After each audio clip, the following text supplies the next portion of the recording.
अर्नब गोस्वामी का कहना है कि अक्षय कुमार सबसे ज्यादा डरपोक एक्टर हैं। जी हाँ, क्यों अर्नब ने ऐसा कहा है, चलिए आपको बताते हैं इस न्यूज में। Well hello guys, welcome to movies Adda. मैं हूं ज्योति नाहक। बता दूं आपको कि अर्नब गोस्वामी ने एक ट्वीट किया है। जी हाँ, और इस ट्वीट से डेफिनेटली तहलका मच चुका है। अर्नब का कहना है कि अक्षय कुमार से ज्यादा डरपोक एक्टर उन्होंने आज तक नहीं देखा। वेल अर्नब का ऐसा क्यों कहना है मैं आपको बताती हूँ। हाल ही में जिस तरीके का रिस्पॉन्स सड़क के ट्रेलर को मिला है, जी हाँ, 10 से 11 मिलियन तक डिसलाइक हो चुके हैं। वर्ल्ड मोस्ट डिसलाइक्ड वीडियो की कैटेगरी में शामिल हो चुका है। ऐसे में कहीं ना कहीं हर कोई डर रहा है अपनी फिल्म को प्रमोट करने में। अब लक्ष्मी बॉम्ब के ट्रेलर की जब बात हुई, जी हाँ, यानी कि ये कहा गया कि लक्ष्मी बॉम्ब का जो ट्रेलर है वो जल्द से जल्द रिलीज किया जाएगा, लेकिन अक्षय कुमार ने लक्ष्मी बॉम्ब की रिलीज को, उसके ट्रेलर की रिलीज को पोस्टपोन कर दिया है, होल्ड पर रख दिया है, डर के मारे। जी हाँ, डर के मारे इसलिए क्योंकि जिस तरह का रिस्पॉन्स सड़क 2 के ट्रेलर को मिला है, ऐसा ही कोई रिस्पॉन्स कहीं लक्ष्मी बॉम्ब के ट्रेलर को ना मिल जाए। इस रीजन से उन्होंने ट्रेलर रिलीज को पोस्टपोन कर दिया है।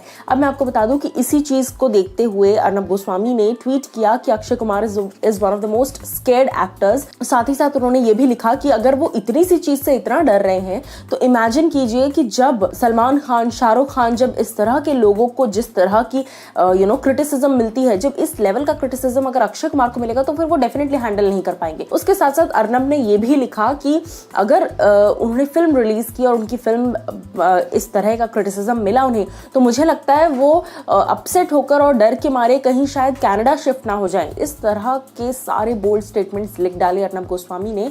अब आप लोग एज अ व्यूअर मुझे बताइए कि आप लोग कितना कुछ सहमत हैं इस चीज से। दिस इज ज्योति नाहक साइनिंग ऑफ।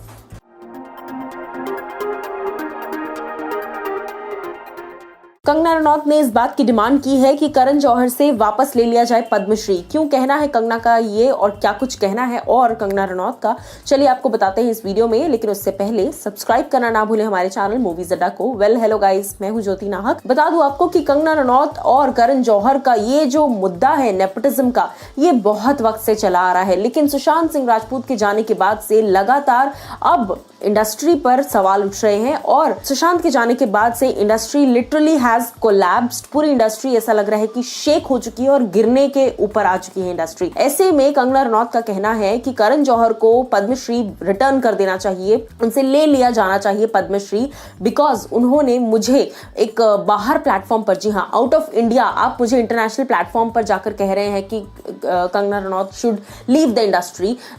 उसके अलावा आप एंटी नेशनल फिल्म्स बना रहे हैं, जैसे कि कंगना ने निशाना साधते हुए गुंजन सक्सेना पर यह बात कही कि गुंजन सक्सेना द कारगिल गर्ल जो फिल्म है, इस फिल्म में आपने इंडियन एयरफोर्स का एक नेगेटिव एस्पेक्ट दिखाया है, एंटी नेशनल फिल्म है। उसके साथ साथ कंगना का यह भी कहना है कि जिस तरीके से करण जौहर ने उरी स्ट्राइक के टाइम पाकिस्तानी को सपोर्ट किया था, पाकिस्तान को सपोर्ट किया था, इन सभी एंटी नेशनल हरकतों से डेफिनेटली ये बात लागू होती है कि Karan Johar does not deserve a national award and he should return the national award. अब आप लोग मुझे बताइए कि एज अ व्यूअर आप कंगना की बातों से कितने सहमत हैं। दिस इज ज्योति नाहक signing off.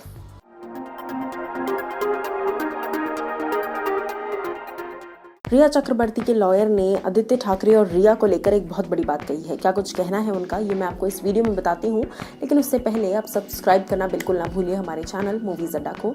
Well hello guys, मैं हूँ ज्योति नाहक। बता दूं आपको कि आदित्य ठाकरे का नाम लगातार इन चीजों में आ रहा है। ऐसे में पहली बार रिया के लॉयर ने स्ट्रेट अवे स्टेटमेंट दिया है आकर। जी हाँ, रिया के लॉयर का कहना है कि रिया चक्रवर्ती आदित्य ठाकरे से कभी नहीं मिली है। ये बात खुलकर कह दी है। तमाम स्पेकुलेशंस आ रही हैं दिशा और आदित्य को लेकर, और फिर सुशांत और आदित्य को लेकर। आदित्य का नाम लगातार सामने आ रहा है। सिर्फ आदित्य नहीं, मैं बता दूं आपको कि शौविक से लेकर सूरज पांचोली से लेकर इन सभी लोगों के नाम स्पेकुलेशंस बहुत हो रही हैं।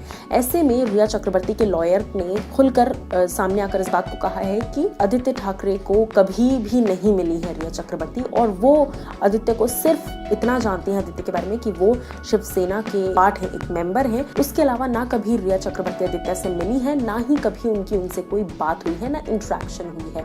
पर्सनल कोई भी कनेक्ट नहीं है इनके बीच में। अब इतनी बड़ी बात रिया चक्रवर्ती के लॉयर ने कह दी है। अब देखना ये होगा कि क्या कुछ और चीजें सामने निकल कर आती हैं। लेकिन एज ए व्यूअर आप लोग क्या कहेंगे इस बारे में, आप मुझे बताइए।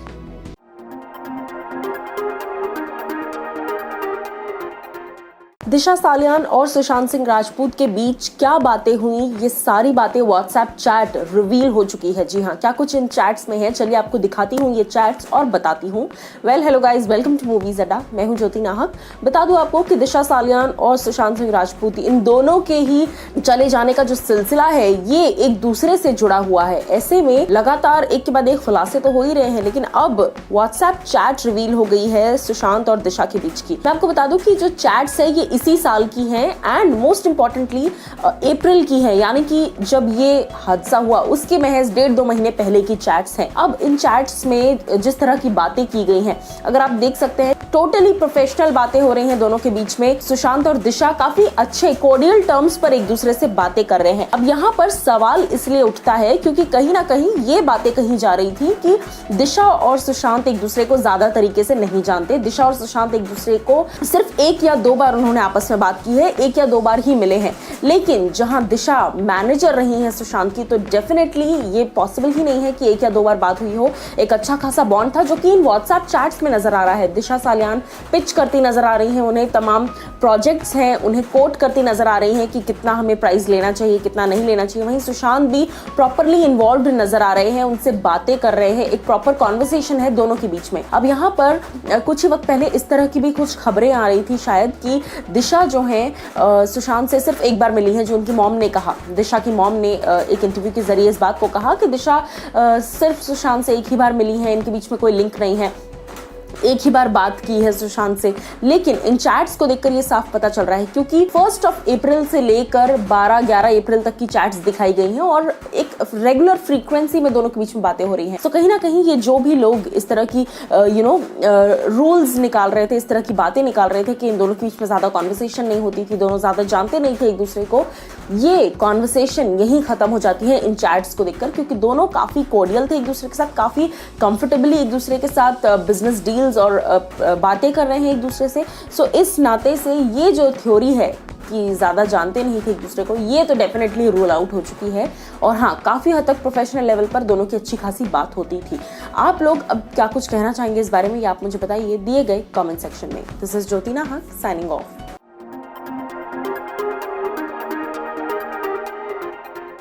मनोरंजन पर 2020 ने उठाया प्रश्न, देंगे जवाब मनाते हुए जश्न। ये मेरा कहना नहीं है, ये कहना है सलमान खान का। Well hello guys, welcome to movies Adda. मैं हूं ज्योति नाहक। बता दूं आपको कि सलमान खान लेकर आ गए हैं बिग बॉस 2020 का नया प्रोमो।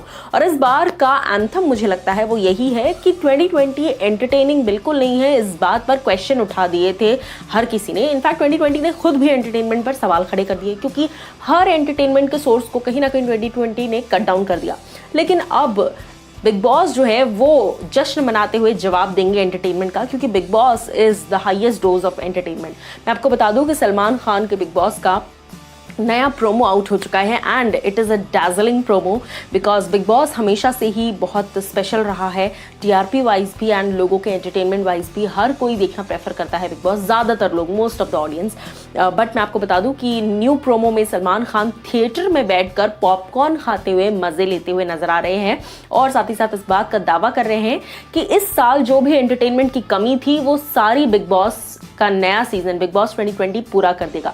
वेल मैं आपको बता दूं कहीं ना कहीं थोड़ा सा एक कॉन्ट्रास्ट वे में नजर आ रहा है प्रोमो, क्योंकि हम सभी जानते हैं थिएटर्स बंद हैं और आप लोग एंजॉयमेंट के लिए थिएटर्स में नहीं जा सकते। लेकिन सलमान खान इस बात को थिएटर में बैठकर एंटरटेनमेंट के साथ पॉपकॉर्न खाते हुए ये बात कह रहे हैं कि इस बार का बिग बॉस जो है वो जश्न मनाते हुए आएगा और जितने भी प्रश्न थे एंटरटेनमेंट के वो सारे जवाब बिग बॉस देगा। तो क्या कुछ आपको कहना है इस प्रोमो के बारे में, आप मुझे जरूर बताइए। लेकिन जिस तरह से पिछला प्रोमो था, खेती बाड़ी करते हुए काफी एंटरटेनिंग प्रोमो था, फिर एक फोटो वायरल हुई जहां पर सलमान स्वीपिंग कर रहे थे, उसके बाद अब जिस तरह का स्लोगन, जिस तरह का टैगलाइन आया है, एंटरटेनमेंट पर 2020 ने उठाए प्रश्न, देंगे जवाब मनाते हुए जश्न। तो इस तरह की सारी बातें एक ही चीज़ रिवील कर रही है कि भाई इस बार का जो सीजन होने वाला है वो धमाकेदार होने वाला है और मोस्ट इंपॉर्टेंटली कोरोना स्पेशल होने वाला है। जी हाँ, सारे कोरोना वायरस से रिलेटेड जितनी भी चीज़ें हम झेल रहे हैं, चाहे वो लॉकडाउन हो, चाहे वो क्वारंटाइन हो, चाहे वो आत्मनिर्भर बनना हो, घर के काम खुद करना हो, ये सारी चीज़ों से हम